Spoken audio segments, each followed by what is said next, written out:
तर आपण हा स्पेशल रिपोर्ट बघितलेला आहे आणि यावरच आपल्याला सविस्तर चर्चा करायची आहे। ह्या गणेशोत्सवातलं मृत्यूचं तांडव नेमकं कसं थांबणार, लांबलेल्या विसर्जन मिरवणुका हा सध्याचा ट्रेंड होत चाललाय का, याविषयी चर्चा करण्यासाठी आपल्यासोबत खास मान्यवर जोडले गेलेले आहेत। त्यांची मी ओळख करून देतो। सुनील रासणे दगडूशेठ गणपतीचे अध्यक्ष आहेत। सुनील सर, स्वागत आहे तुमचं। सोबतच समीर शेटे नाशिक गणेश महामंडळाचे अध्यक्ष आपल्यासोबत जोडले गेलेले आहेत आणि सोबतच आपण बघितलं तर इतरही अनेक मान्यवर आपल्यासोबत जोडले जाणार आहेत। सगळ्यात आधी मी सुनील सरांना हा प्रश्न विचारतो की पुण्यात सुद्धा जर आपण बघितलं तर बऱ्यापैकी लांबलेल्या असतात मिरवणुका, हा एक ट्रेंड बनत चाललाय का, काय वाटतं? हा ट्रेंड असं नाही, आता पूर्वीपासून याचे मंडळांची संख्या वाढते आणि त्याच्यामुळे हा विलंब काही प्रमाणात होतोय, असं नाहीये की होत नाही। पण काही मंडळ हे मंडळांवर जास्तीत जास्त अवलंबून आहे की आपण आपला गणपती हा किती तासामध्ये विसर्जन करायचा। जसं आम्ही दगडूशेठ हलवाईने ठरवलं की आम्ही 3 ते 3.5 तासात आमचा बाप्पा विसर्जन करू, पण पुढील लोक गेल्याशिवाय आम्हालाही हालता येत नाही, त्यामुळे 1 तासाचा उशीर यावेळी आम्हाला झाला। आणि प्रत्येकाने जर ठरवलं तर वेळेत मिरवणूक आपण करू शकतो। नक्कीच त्याच अनुषंगाने आता सोलापूरमध्ये एक वेगळा पॅटर्न यावेळेस पाहायला मिळाला। सिद्धराम पाटील आपल्याबरोबर आहेत, सोलापूर डीजे मुक्त कृती समितीचे अध्यक्ष आपल्याबरोबर आहेत। सिद्धरामजी, सोलापूरचं सध्या कौतुक होत आहे। सोलापूरमध्ये डीजे मुक्त विसर्जन मिरवणुका पार पडल्या किंवा गणेशोत्सव पार पडला, मात्र सोलापुरात सुद्धा जर विसर्जन मिरवणुकांबद्दल बोलायचं जातं, सोलापूरमध्ये सुद्धा 19 तासांचा अवधी लागला विसर्जन मिरवणुका संपूर्ण पार पडायला। हा नेहमीपेक्षा अधिक आहे की कमी लागलेला आहे वेळ? वेळेच्या बाबतीत म्हटलं तर नेहमी याच्याहून जास्त वेळ लागायचा। बरं, सोलापूरकरांना वेळेबद्दल काही फार अडचण नाहीये, कारण वेळेपेक्षाही इथे डीजेच्या बद्दल खूप असंतोष आणि खूप रोष होता लोकांच्या मध्ये। आणि त्याचं जे आपण पाहिलं की त्याची कृतीसाठी लोक समोर आले। म्हणजे आजवर काय व्हायचं की डीजे नको हे वैयक्तिकरित्या खाजगीत लोक सांगायचे किंवा न्यूजपेपर्स मधून देखील ते फक्त छापून यायचं, पण कुणी याच्यासाठी पुढे यायचं नाही। तर यावेळी आपण पाहिलं की लोक हजारोंच्या संख्येने डीजे मुक्तीसाठी समोर आले। महिनाभर हे आंदोलन चाललंय आणि पूर्णपणे सोलापूर शहर आणि जिल्हा डीजे पासून मुक्त झाला। आणि त्यामुळं एखाद्या अपवादाने मंडळ दीर्घकाळ किंवा जास्त वेळेत मिरवणुका काढते सोलापुरात, अन्यथा वेळ हा काही इथे सोलापुरात फार मोठा मुद्दा नाही असं मला वाटतं। नक्कीच, पण नेमकं सोलापूरचा हा पॅटर्न राबवण्यासाठी तुम्ही नेमकी काय कृती अवलंबली आहे किंवा तुम्ही कसा आराखडा तयार केलात? याचं झालं असं की मी स्वतः पत्रकार आहे, स्वतः दैनिकाच्या सोलापूर आवृत्तीत मी सहयोगी संपादक आहे।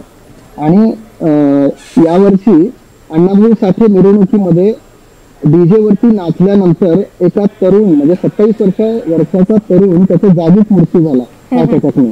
त्याची बातमी पण आम्ही छापली आणि त्याच दिवशी म्हणजे आम्ही साधारण 7 तारखेला सकाळ कार्यालयामध्ये सोलापुरातून बरीच लोक की सकाळी याच्यासाठी पुढाकार घ्यायला पाहिजे, न्यूजपेपर म्हणून लोक आम्ही तुमच्या सोबत आहोत असं म्हणून एक 7-8 लोकांची टीम आमच्याकडे आली। आणि त्यातून त्या दिवशी आम्ही डीजे मुक्त सोलापूर कृती समिती, संघर्ष समिती नव्हे कृती समिती असं त्याला नाव दिलं। आणि सोलापुरातील एक नामवंत वकील आहेत जे 50 वर्षापासून वकिली करतात, ऍडव्होकेट धनंजय माने त्यांचं नाव। त्यांच्याविषयी लोकांच्या मनामध्ये आदर आहे आणि एक दरारा पण आहे। त्यांनी या कृती समितीचं अध्यक्षपद स्वीकारलं आणि आम्ही पहिला त्यातून एक असा मुद्दा आहे त्याला की डीजे मुक्त कृती समिती स्थापन झालेली आहे आणि आता डीजे मुक्तीसाठी वर्षभर आम्ही काम करू। म्हणजे कृती समिती स्थापन केली तेव्हा हे वर्षभराचं पॅटर्न हे ठरवलं आधी। त्याचं कारण असं की सोलापूरमध्ये 180 दिवस, वर्षातील 180 दिवस मिरवणुका निघतात आणि त्यातल्या बहुतांश मिरवणुकांमध्ये डीजे वापरला जातो। मग हे जर थांबवायचं असेल तर हे एक दिवस फक्त गणेशोत्सवात डीजे बंदी करून चालणार नाही, आपल्याला ही मोहीम वर्षभर राबवावी लागणार आहे हे आधी ठरवलं। आणि एक सगळ्यात महत्वाची गोष्ट आम्ही असं याच्यामध्ये केलं की जे चमको लोक आहेत किंवा ज्यांना प्रसिद्धीची खूप हाव आहे अशा लोकांना याच्यापासून दूर ठेवलं। ज्यांना मनापासून या काम करायचं अशाच लोकांना सोबत घेऊन पहिल्यांदा आम्ही असं केलं की ही जाहीर केलं कृती समिती स्थापन झालंय असं। आणि दुसऱ्या दिवशी ज्येष्ठ नागरिकांच्या संघटनेला चर्चेला बोलवलं. आश्चर्य वाटेल, पाऊस सुरू होता आणि 22 ज्येष्ठ नागरिकांच्या संघटना भर पावसामध्ये आले आणि तिसऱ्या दिवशी शासकीय विश्रामगृहापासून जिल्हाधिकारी कार्यालयावरती मोर्चा निघाला आणि 300 पेक्षा जास्त ज्येष्ठ नागरिक त्या मोर्चात सहभागी होऊन रस्त्यावर उतरले. ही घटना फार महत्वाची ठरली याच्यामध्ये. आणि खुद्द जिल्हाधिकारी देखील म्हणजे स्तब्ध झाले ते सगळ्या ह्या ज्येष्ठ नागरिकांच्या भावना आणि त्यांच्या व्यथा ऐकून. आणि त्यांनी ठरवलं की यापुढे डीजे बंदी करण्यासाठी आपण प्रयत्न करू. आणि दुसरी शांतता कमिटीची बैठक होती सोलापुरात. त्यात 250 मंडळांचे कार्यकर्ते आले होते. त्यात जिल्हाधिकारी पहिल्यांदा स्वतः देखील त्यात सहभागी झाले आणि ज्येष्ठ नागरिकांच्या शिष्टमंडळाला बोलवलं. ही पहिली बैठक अशी होती शांतता कमिटीची ज्याच्यामध्ये आम्हाला डीजे पाहिजे असं म्हणायला मंडळांना लाज वाटलं. तिथे म्हणजे लाज वाटली. म्हणजे एकही मंडळ असं नव्हतं की आम्हाला डीजे पाहिजे असं म्हणावं. म्हणजे त्यांना काही लोकांच्या मनात होतं पण त्यांनी स्पष्टपणे म्हणणं टाळलं. म्हणजे 96 ते 99% लोकांनी म्हणजे मंडळांनी सांगितलं की आम्हाला डीजे नकोय. आणि हेच कौतुकास्पद आहे. हीच शिस्त खरं म्हणजे लागायला हवी. त्याचमुळे याच शिस्तीच्याच प्रश्नावरून समीर शेटे आपल्याबरोबर नाशिक गणेश महामंडळाचे अध्यक्ष आहेत, त्यांच्याकडे मी येते. समीरजी, खरोखर जसं सोलापूरमधलं आपण उदाहरण ऐकतो आहोत तीच शिस्त राज्यभरात मात्र कुठेही दिसली नाही. बऱ्याच ठिकाणी बेशिस्तीचंच वातावरण होतं आणि त्याचीच किंमत गणेश उत्सवामध्ये गणेश भक्तांना सुद्धा भोगावी लागलेली आहे. गणेश विसर्जन मिरवणुका लांबतात, यावर आपलं काय मत आहे?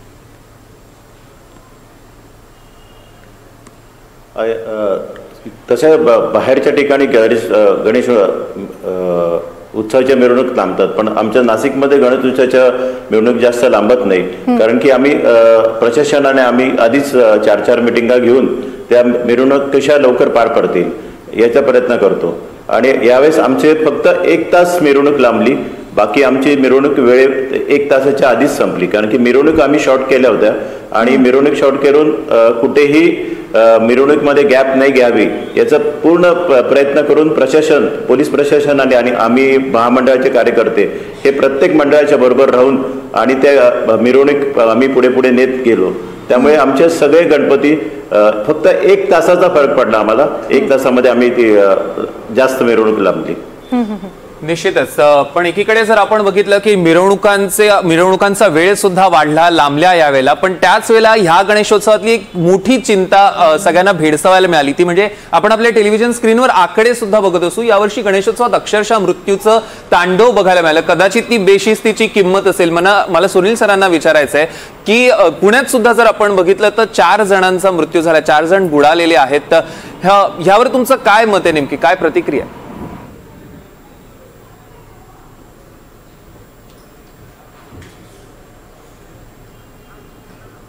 सुनील सर, माझा आवाज येतोय? येतोय. हे मृत्यू म्हणजे बेजबाबदारपणाने त्यांनी जे काय समजा जे काय बुडून हे झाले असतील ते बेजबाबदारपणामुळेच होतंय. कारण तसं पाहिलं तर प्रत्येक घाटावर पोलीस यंत्रणा किंवा अग्निशामक यंत्रणा ही असते. पण जे त्यांच्या निष्काळजीपणामुळेच हे बेजबाबदारीनेच मृत्यू झालेले. सिद्धरामजी, आपल्याला काय वाटतं, कारण बेजबाबदारपणा नेमका कोणाचा, गणेश मंडळांचा, भक्तांचा की प्रशासकीय यंत्रणांचा की ज्याला या मृत्यूनं कारण ठरतायत? यामध्ये मला असं वाटतं की जे निष्क्रिय सज्जन आहेत त्यांचे जास्त दोष येतात मला वाटतो. कारण प्रशासन असो किंवा नेते मंडळी असो यांना जी भाषा समजते ती म्हणजे जनमताची भाषा समजते. जेव्हा आम्ही अन्याय सहन करतो ते अन्याय सहन करणाऱ्याचाच जास्त दोष मला वाटतो. कारण अन्याय सहन न करता आम्ही एकजूट होऊन जेव्हा समोर येऊ तर त्याचा परिणाम निश्चित होतो, जे आम्ही सोलापुरात पाहिलो.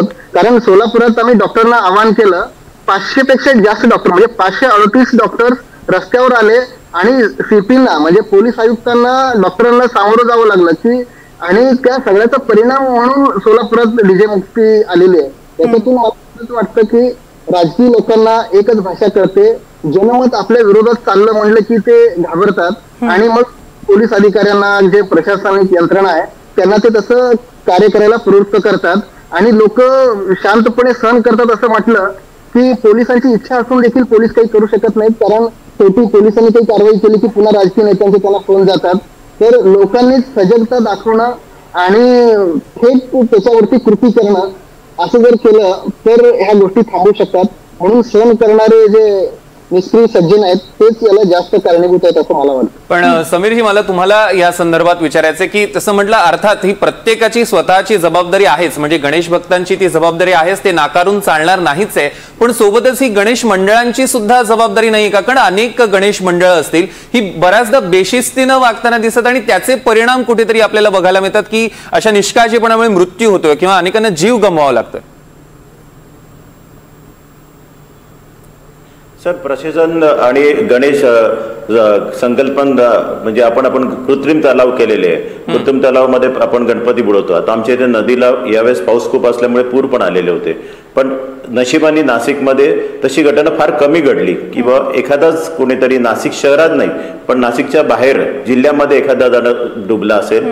पण नाशिक शहरांनी प्रशासनाने जे गणपती हे तलाव केले होते त्याच्यामध्ये बहुतेक जणांनी विसर्जन केले. गणपती गोदावरीमध्ये फार क्वचित विसर्जन झाले, त्यामुळे नाशिकमध्ये हा प्रकार फार कमी झालाय. पण याचा निष्काळजीपणा म्हणजे कार्यकर्त्यांना पाण्यामध्ये जाऊन गणपती बुडवणं हे खूप, आणि तो व्हिडिओ काढणं याच्यामध्येच त्यांना जास्त याच्यामुळेच गेलेले आहे. पण समीरजी, साधारणपणे कशी एक प्रक्रिया असते विसर्जन मिरवणुका तर आम्ही पाहतो, मात्र जेव्हा विसर्जनासाठी प्रत्यक्ष कार्यकर्ते उतरतात तेव्हा खरोखरच ते कार्यकर्ते उतरतात किंवा त्यांच्या मदतीला काही अनुभवी लोक असतात, कशी असते किंवा यात आणखीन काही सुधारणा नाही, याच्यामध्ये पहिली गोष्ट म्हणजे मंडळातले कार्यकर्ते उतरतच नाही. शक्यतो जे गणपती बुडवायला घरनं जे लोक आलेले असतात ज्यांना माहीत नसतात ते पाण्यात उतरतात. प्रत्येकाला असं वाटतं की आपण 5 वेळा गणपती पाण्यात बुडू आणि मग विसर्जन करू. ही यांना प्रत्येक घरी जाऊन आपण प्रबोधन द्यायला पाहिजे की तुमच्या जवळ जो तलाव केलेला आहे गणेश विसर्जनचा तिथे तुम्ही विसर्जन करा, तर याच्यावर पायबंदा लागू शकतो. प्रत्येकाला असं वाटतं की आपण नदीत जाऊन विसर्जन करावं, तर उलट माझं असं म्हणणं की प्रत्येकाने जिथे कृत्रिम तलाव केलेले आहे नाशिकमध्ये जो सगळ्या ठिकाणी कृत्रिम तलाव केले होते तिथे तुम्ही विसर्जन केलं असतं तर बरं झालं असतं. नाशिकमध्ये 2,34,000 गणपती विसर्जन झाले कृत्रिम तलावामध्ये. खरंय, त्यामुळे कृत्रिम तलावात विसर्जन करणं हा एक उपाय आहे, पण फक्त बुडून मृत्यू होणाऱ्यांची संख्या तर ह्यात आहेत, पण सोबतच मी जो मगाची बेशिस्तीचा उल्लेख केला किंवा अनेक गणेश मंडळांचा तो सुद्धा यात भाग आहे आणि विशेषतः मोठ्या शहरांमध्ये ते बघायला मिळतं. म्हणजे मला मुंबईतलं सांगायला एक गोष्ट सांगावीशी वाटते ती म्हणजे अंधेरी सारख्या परिसरात किंवा खैराणी सारख्या परिसरात सांताक्रूज मध्ये की विजेची वायर तिकडे तुटलेली होती, त्याच्याकडे साधं कोणाचं लक्ष गेले नाही, 5 जण होरपळले, त्यात एकाचा मृत्यू झाला. किंवा लालबाग परिसरात जर आपण बघितलं इतकी मोठी गर्दी होती त्यावेळेला एक ट्रक भरधाव वेगानं आला आणि त्यात एका चिमुकलीचा मृत्यू झाला. तर ह्या सगळ्याकडे नेमकं कोणाचं लक्ष असायला हवं, ही कोणाची जबाबदारी असायला हवी आणि मोठ्या शहरांमध्ये जास्त करून हे प्रकार घडतात. मला सुनील सरांकडे देखील याचं उत्तर घ्यायला आवडेल, काय वाटतं तुम्हाला? कार्यकर्त्यांबरोबरच प्रशासनाची जबाबदारी आहे, कारण कार्यकर्त्यांनी आपण आपला जो उत्सव मंडप आहे हे त्याच्या आजूबाजूचा जो परिसर आहे त्या ठिकाणी लक्ष हे बारीक ठेवलंच पाहिजे. वायर कुठं पडली आहे का, कुठलं गाडी आत येते का, अशा ठिकाणी कार्यकर्त्यांचं लक्ष पाहिजे आणि पोलीस प्रशासनाचं सुद्धा लक्ष पाहिजे की इथं नो एंट्री असताना किंवा आपण गाड्या बंद करतो त्यावेळी गाडी येतेच कशी, ही त्यांची जबाबदारी आहे. त्यामुळं हे असे अपघात घडतात, हे लक्ष हे पाहिजे. बरोबर आहे. सिद्धरामजी, तुमच्याकडे जेव्हा सोलापूरमध्ये तुमच्या बैठका झाल्या गणेशोत्सवापूर्वी तेव्हा असे काही मुद्दे चर्चेत आले होते का? कारण डीजे मुक्त गणेशोत्सव साजरा करण्यावर तुमचा अधिक भर होता, मात्र या सगळ्या इतर बाबींकडे तुमचं कधी त्या चर्चेमध्ये लक्ष गेलं? इथे सोलापूर हे जे शहर आहे इथली भौगोलिक परिस्थिती म्हणा किंवा इथे विसर्जन करण्यासाठी जी व्यवस्था असते महापालिकेकडून केलेली, त्या सगळ्या गोष्टी बघता विसर्जनाच्या वेळी असे काही अपघात होणं वगैरे सोलापूरसाठी म्हणजे असं कधी घडलेलंही नाही आणि इथे तशी स्थिती नसते. त्यामुळे अशा प्रकारचं ची चर्चा याच्यात आम्हाला डीजेचा जास्त त्रास होता, त्यामुळे आम्ही डीजे कसं बंद करता येईल याच्यावरती फोकस करूनच थोडं काम केलं याच्यात. नक्कीच खरोखरच आहे बेशिस्तीची भारी किंमत यंदा काय असते हे गणेशोत्सवादरम्यान सगळ्यांना पाहायला मिळालेलं आहे आणि त्या अनुषंगाने आपण या कार्यक्रमामध्ये चर्चा केलेली आहे। आपण तिघही या कार्यक्रमामध्ये सहभागी झालात त्याबद्दल खूप खूप धन्यवाद। दरम्यान यंदा गणेशोत्सवामध्ये पुन्हा एकदा मुंबईमध्ये सर्वाधिक चर्चेतलं मंडळ ठरलं ते लालबागच्या राजाचं मंडळ आणि तिथे नेमकी भक्तांना कशी वागणूक मिळाली हे पुन्हा एकदा सगळ्या महाराष्ट्रानं बघितलं। अशाच काही प्रतिक्रिया आम्ही भाविकांच्या मागवल्या होत्या, त्यांना लालबागच्या राजाच्या इथं कसा अनुभव आला त्यांनी काय सांगितलंय ते पाहूया। ते कार्यकारी मंडळ आहे त्यांनी एका टीव्ही चॅनलच्या माध्यमातून त्याची पब्लिसिटी केली।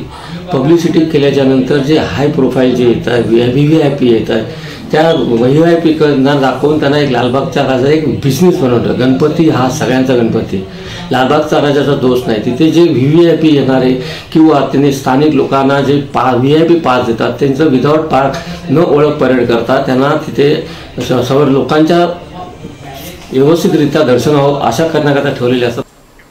तर या काही भाविकांच्या प्रतिक्रिया देखील आपण बघितल्यात आणि या संपूर्ण चर्चेमध्ये आपण हे मृत्यूचं तांडव नेमकं गणेशोत्सवातलं कसं रोखणार याबाबत चर्चा केलेली आहे। यातनं एक निष्पन्न झालंय की ही प्रत्येकाची स्वतंत्र जबाबदारी ती तितकीच गणेश भक्तांची आहे, गणेश मंडळांची आहे, प्रशासनाची आहे। प्रत्येकानं जर आपापली जबाबदारी नीट पार पाडली तर आपल्याला हा गणेशोत्सव अधिक सुखकारक करता येईल आणि निर्विघ्न करता येईल, यात काहीच शंका नाही। आणि याच सगळ्या चर्चेसोबतच या बातमीपत्रात वेळ झाली आहे एका छोट्याशा ब्रेकची। मात्र तुम्ही कुठेही जाऊ नका, पाहत राहा NDTV मराठी।